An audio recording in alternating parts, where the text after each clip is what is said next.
What if I told you that some of America's strongest allies in Asia just gave Donald Trump the ultimate political slap in the face?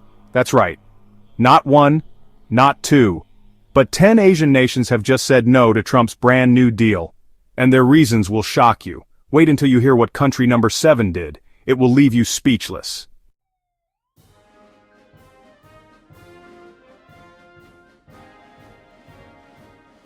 Welcome back to Voyage Pulse, your #1 channel for explosive global travel and politics content that mainstream media won't show you. If you love bold truth, jaw-dropping facts, and uncovering the shocking side of international power plays, smash that subscribe button now and turn on the bell icon. Because what we're about to reveal will blow your mind. Ready? Let's dive into the top 10 Asian countries that rejected Trump's new deal. And trust me, number 7 is unbelievable.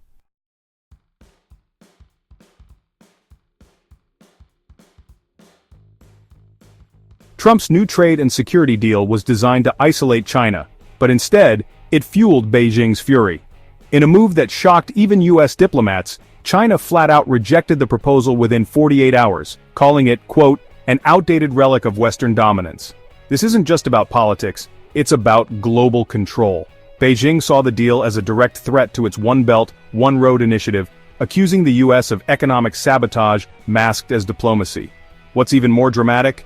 China immediately ramped up its military presence in the South China Sea, held joint drills with Russia, and doubled down on its alliance with Iran, signaling the start of a potential new Cold War.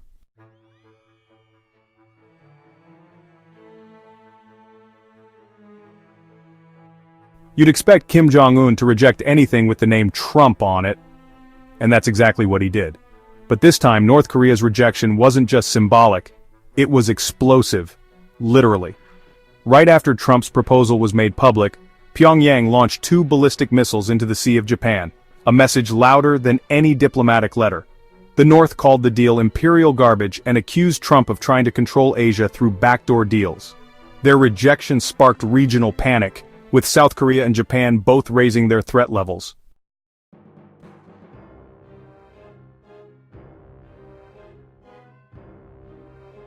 India didn't scream or launch missiles, but their silence was even louder. At first it looked like Delhi might play ball. After all, Trump tried hard to woo Modi with promises of economic partnerships, defense upgrades, and tech investments. But behind closed doors, India's diplomats were fuming. Why? Because Trump's deal pressured India to cut ties with Russia and Iran, key partners for their oil and military tech. Worse, it threatened their autonomy in Kashmir and sought more US oversight in regional disputes. In response, India quietly signed a new pact with Moscow and moved forward on a controversial oil deal with Tehran, directly snubbing Trump's proposal.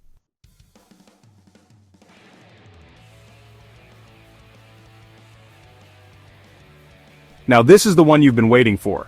Turkey, a longtime NATO ally and once a close friend of Trump, shocked the world by not just rejecting the deal but calling it a betrayal. In a fiery speech, President Erdogan accused Trump of treating sovereign nations like colonies and slammed the deal as neo-colonialism in disguise. And get this, Turkey didn't stop there. They expelled 3 American diplomats, blocked US military access to a key NATO base, and signed a $5 billion weapons deal with China instead. That's not just a rejection, that's war-level defiance.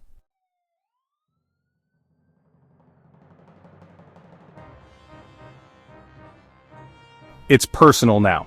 President Marcos Jr., once seen as a pro-American leader, rejected Trump's deal and canceled 2 US military exercises scheduled for 2025. Why?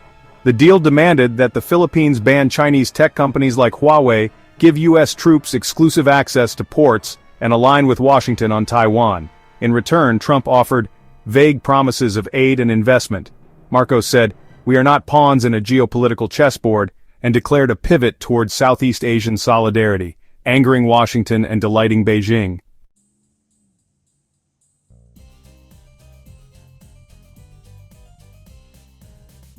Indonesia may not dominate headlines, but it dominates the region. As the world's 4th most populous country, its rejection of Trump's deal is a major blow to US influence in Southeast Asia. President Joko Widodo cited national dignity and economic fairness as key reasons for walking away. He also called out the US for its history of environmental exploitation and military interference in the region. Instead, Indonesia signed a major agreement with Japan and South Korea. Without inviting the US, that's a diplomatic black eye for Trump. And a warning that Asian giants are now looking inward, not westward.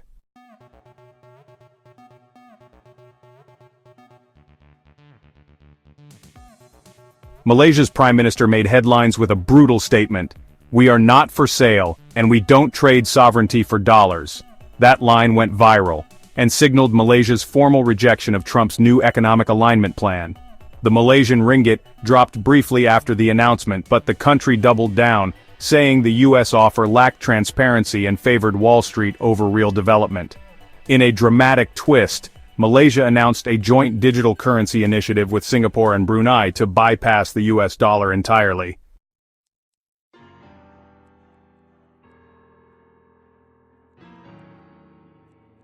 Vietnam is often seen as cautious, but this time, they went bold. The Trump deal tried to sway Hanoi with promises of new trade routes and military tech, but Vietnam saw it as an effort to control their borders and spy on neighboring China. The Vietnamese government made it clear, "We don't pick sides, we pick sovereignty." They then hosted a rare summit with both Chinese and Russian envoys, shocking US officials, and causing a temporary diplomatic freeze with Washington.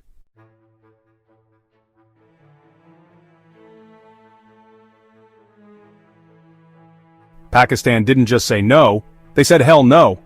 Trump's deal demanded Pakistan reduce military cooperation with China, stop developing missile technology, and shut down cross-border trade with Iran.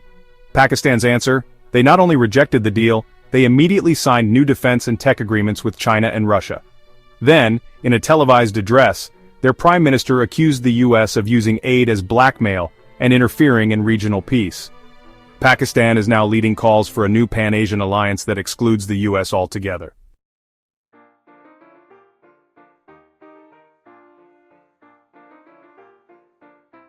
And finally, number 1, Japan. This one hurt. Japan has long been America's most trusted Asian ally. So when Japan said no to Trump's New Deal, it was more than rejection. It was betrayal. Tokyo cited environmental concerns, strategic imbalances, and public opposition to US policies as reasons for pulling out. But here's the twist. Japan is now leading a new Asia-Pacific pact, without the US. And get this, even South Korea and Taiwan are considering joining it. This isn't just rejection, it's realignment. The balance of global power just shifted, and Trump never saw it coming.